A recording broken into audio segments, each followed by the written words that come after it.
Salut les gars, je vous amène aujourd'hui à un événement exceptionnel. Je vous amène au Space Forum à Toulouse. J'en ai parlé dernièrement dans une vidéo où je vous disais que Maram Kéré justement sera présent à ce Space Forum. Si vous ne savez pas qui est Maram Kéré, allez revoir les vidéos que j'ai publiées sur la chaîne. Mais monsieur Maram Kéré, c'est donc le directeur général de l'Agence spatiale sénégalaise. Les Sénégalais qui m'écoutent sont très contents, sont vraiment très honorés d'avoir un aussi valeureux concitoyen qui fait des choses exceptionnelles. Donc c'est un monsieur qui fait des conférences maintenant partout dans le monde pour justement présenter ses activités spatiales, etc. Il se trouve donc, je le suis sur LinkedIn, voilà, je le suis toutes ses activités, vraiment c'est quelqu'un qui m'inspire énormément avec ce qu'il fait dans le spatial au Sénégal. Et il se trouve donc, il sera aujourd'hui, 10 septembre, au Space Forum à la Cité de l'Espace à Toulouse. La Cité de l'Espace, c'est quoi à Toulouse? C'est, je vous montre tout à l'heure, vous allez voir cet endroit magnifique qui est réellement un must to have dans nos pays. C'est un endroit où, voilà, où on vulgarise le spatial, où on vous montre les dernières missions spatiales, où voilà, c'est vraiment un lieu d'apprentissage où les enfants vont avec des élèves. Moi, j'étais dernièrement avec ma fille, donc c'est un lieu exceptionnel ici à Toulouse. Donc, quand on parle d'espace en France, c'est à Toulouse qu'il faut être. C'est la raison pour laquelle j'ai choisi cette ville pour faire mes études. Donc, aujourd'hui, je vous amène avec moi. On a pris une journée de congé au boulot pour aller justement essayer d'assister à cette conférence. Il y aura beaucoup de panélistes, mais surtout, on va parler du spatial en Afrique, de comment l'Afrique est en train de changer le game dans le spatial. Et c'est vraiment là où il faut être. Et j'espère pouvoir rencontrer monsieur Maram Kéré. Si il accepte de nous donner une interview peut-être sur la chaîne, en tout cas, je vais faire tout pour essayer de le rencontrer. C'est quelqu'un vraiment qu'on doit encourager et qui m'inspire énormément, comme je disais. Donc, let's go. Je vais vous montrer tout ça. Donc, c'est parti. Là, je ne fais pas souvent ça, mais d'habitude, je fais pas les vidéos en conduisant. Mais bon, là, comme je suis sur la route, j'ai dit, voilà, on y va et on va faire le trajet ensemble. Allez, let's go.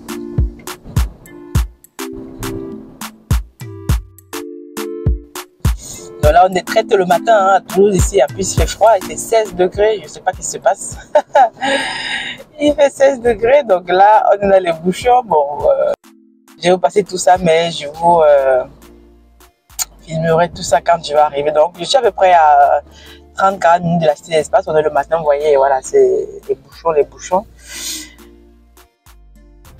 Donc, comme je disais là, je vous amène avec moi et on va essayer de faire le trajet ensemble. Je vais vous entretenir justement sur tout ce qui est spatial parce que je trouve que c'est super important et intéressant de pouvoir nous aussi nous intéresser à ce magnifique domaine. Je vais retourner la caméra, comme ça vous allez me voir et on va essayer d'échanger un peu pendant ce mini trajet. Pourquoi je vais à cet événement là? Je vais me poser un jour spécial pour aller à cet événement, c'est parce que je souhaite rencontrer monsieur Maram Kéré. Vous savez, quand vous voulez rencontrer quelqu'un, vous voulez discuter avec quelqu'un, il faut aller à l'événement où il se trouve. Si l'événement se trouve, je sais pas moi, à Paris, se trouve où vous voulez vraiment rencontrer une personne qui fait des choses magnifiques, pour discuter avec lui, essayez de vous retrouver au même endroit que lui. Montrez-lui comment vous avez fait tous ces efforts pour pouvoir le rencontrer. Donc aujourd'hui, j'espère avoir la chance de pouvoir échanger avec monsieur Maram Kéré, peut-être une mini vidéo, une mini interview, des photos, c'est toujours intéressant. Et c'est la raison pour laquelle j'ai fait une vidéo sur lui sur la chaîne pour vous montrer que les Africains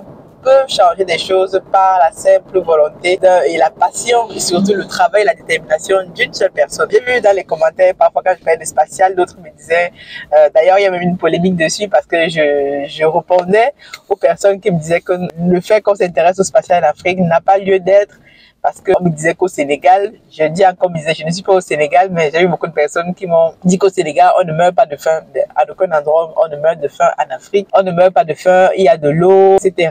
On a des alternatives, il y a de l'électricité, etc. Donc, quand je parle de tout ça, je vous parle de quelque chose vraiment en général. Parce que la personne qui me retorquait dans le commentaire en disant que, voilà, arrête de parler de spatial, le Sénégal, voilà, aurait mieux fait d'investir massivement pour réduire la pauvreté dans certains villages, aux mères de faim. Donc, après, il y avait toujours prendre des généralités, prendre des spécificités pour en faire une généralité. Bien sûr, le Sénégal est l'un des pays en Afrique qui utilise massivement des d'énergie renouvelable, tel le solaire. Ça, je remets pas en cause. Moi, on parle ici de la personne qui est venue me mettre ce commentaire et donc j'aime refaire une vidéo en disant justement que est-ce que le Sénégal a raison d'investir dans le spatial alors que les Sénégalais meurent de faim. Quand je dis meurent de faim, vous m'avez compris. Certains Sénégalais ont tellement été choqués par le titre de cette vidéo tout début que certains m'ont appelé pour m'insulter, non les gars, on n'est pas là pour insulter. Donc quand je mets un titre, c'est parfois pour choquer parce que parfois c'est pour réveiller votre cerveau.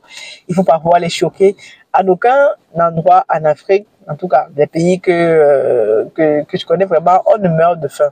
Les gens meurent de faim. Il y a des endroits où on meurt vraiment de faim, où on n'a rien à manger, mais je pense que dans la majorité de pays en Afrique, avec la solidarité qu'on a, personne ne peut dire qu'il meurt de faim en Afrique. Si tu meurs vraiment de faim en Afrique, c'est que vraiment, tu n'as pas tes deux bras, tes deux jambes pour travailler. Même ceux qui sont en route, qui font la marche, ne meurent pas de faim parce qu'ils ont choisi d'être là-bas.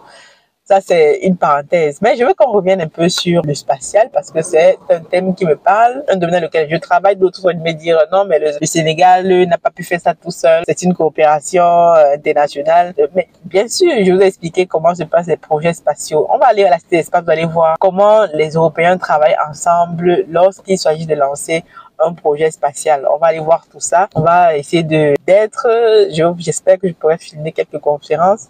Je suis pas sûre que ce sera autorisé, mais je vais vous montrer ce que je peux vous montrer parce qu'il faut qu'on développe notre cerveau intellectuel, les nouvelles technologies, les sciences dures comme voilà, l'astrophysique, les physiques, les mathématiques. C'est ça qui va développer l'Afrique. L'informatique, l'intelligence artificielle, c'est tout ceci qui va développer le continent. Ce ne sont pas nos matières premières. Je vous ai dit, voilà, nous avons tellement de matières premières même que ça devient une malédiction. Moi, je considère ça que les Africains ont tellement de ressources qu'ils ne savent même pas quoi en faire. Et d'ailleurs, qu'ils ne savent même pas quoi en faire puisque c'est d'autres personnes qui viennent parfois nous dire que vous avez du cobalt ici, vous avez de l'or ici. Donc, on est tellement assis. Le Seigneur, Dieu nous a tellement bénis qu'on ne comprend même plus. Et donc, aujourd'hui, ce qu'il faut développer chez les Africains, c'est le sens de la technologie. Les pays comme la Corée du Sud, la Chine, aujourd'hui, le Japon sont les premiers, les États-Unis en termes de technologie. Ils ont une avance de parfois même 100 ans sur les autres continents parce que ils investissent dans la recherche, le développement. Les enfants font des études dures, les mathématiques. Chaque enfant aujourd'hui en Asie sait au moins développer un programme informatique. Ça prend dès la base. Et toutes ces vocations-là se suscitent dès la base.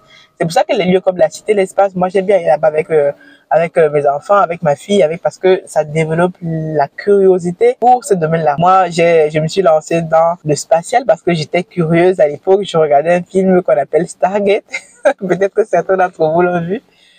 Qu'on appelle Stargate, et je voyais comment voilà une des actrices a parlé d'astrophysique, de physique quantique, de mathématiques, comment voilà on pouvait, même si c'est de la fiction, mais vous savez que la fiction s'étire aussi de la réalité, et ce sont des choses logiques. Quand vous voyez, on arrive à lancer un satellite en l'air avec toute la technologie qu'il y a dedans. Il faut réellement des personnes qui s'asseyent et réfléchissent pour changer le monde. Il faut être un peu fou en fait. C'est comme parfois, hier encore, je regardais bien mini reportage sur Elon Musk. C'est un reportage qui dure peut-être 1 heure. Je vous mettrai peut-être ça sur la chaîne pour voir en fait comment, je veux dire, la vision de quelqu'un. Lui, sa vision c'est quoi? C'est d'aller sur Mars. Donc on va aller même justement à cet espace. On va voir ça. La vision de Elon Musk, c'est que dans quelques années, la Terre ne sera plus vivable. Et donc, il commence à se préparer. Et dans cette préparation-là, ça l'a mené à lancer aujourd'hui développer des entreprises comme SpaceX avec ses lanceurs spatiaux qui sont aujourd'hui même les plus fiables, utilisés par la NASA. Vous avez encore suivi ceux qui s'intéressent un peu au domaine spatial. Et il y a 2 astronautes qui sont restés coincés justement au niveau de la station spatiale internationale parce que le transporteur de Boeing, Starliner, un truc comme ça, a été défectueux. Donc, les gars devaient passer 8 jours et ils sont en train de passer 8 mois. J'ai suivi ça hier justement aux infos. Donc, qu'est-ce qui va permettre donc de faire amener ces astronautes? C'est les transporteurs spatiaux de Elon Musk. Donc, un entrepreneur privé avec une idée folle en tête, tout simplement en se disant que c'est possible aujourd'hui d'aller conquérir Mars. Et dans tout ça, il met les moyens technologiques et il change le game complètement. Il change le game aujourd'hui. Et c'est réellement ça qu'il faut qu'on fasse aussi. Donc moi, je pense que des personnes comme Maram Kéré, qui sont des pionniers là-dedans, ils sont des pionniers justement dans le spatial en Afrique, qui montrent la voie, montrent que les jeunes peuvent aussi s'intéresser, donc plus un maximum de jeunes va s'intéresser à ce domaine, va développer justement une curiosité pour les sciences, les mathématiques, l'informatique. C'est tout ceci qui va permettre à que dans chaque domaine aujourd'hui que vous fassiez l'agriculture, je veux dire la pisciculture, comme moi, j'essaie de ramener de la technologie là-dedans. Donc en tout cas, je vous laisse avec ça. Surtout tout à l'heure, je vais me concentrer sur la route. Là, les bouchons sont presque... Bon, il y a combien de bouchons devant. On va se concentrer et on va arriver à cet espace. Je vais vous montrer tout ça en direct. Donc cette vidéo sera peut-être une vidéo en plusieurs étapes, en plusieurs phases. On va pas tout publier d'un coup, sinon ça ferait trop. Et vous allez voir comment les autres réussissent à vulgariser la technologie. Ça y est les gars, je suis arrivée.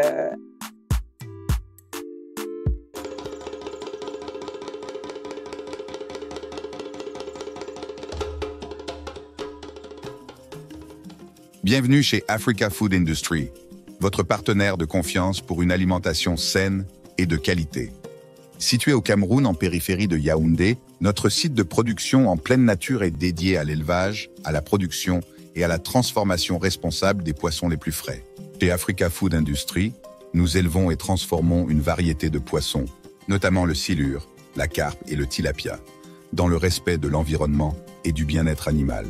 Nos processus d'élevage rigoureux garantissent que chaque poisson est traité avec le plus grand soin, du moment de la capture à son arrivée sur votre table. Découvrez notre large gamme de produits finis, des filets de poissons frais aux délicieuses conserves de carpe de silure et de tilapia, prêts à satisfaire les palais les plus exigeants. Pour des produits de qualité supérieure, faites confiance à Africa Food Industry. Contactez-nous dès aujourd'hui pour en savoir plus. Africa Food Industry, nourrir le monde, une bouchée à la fois.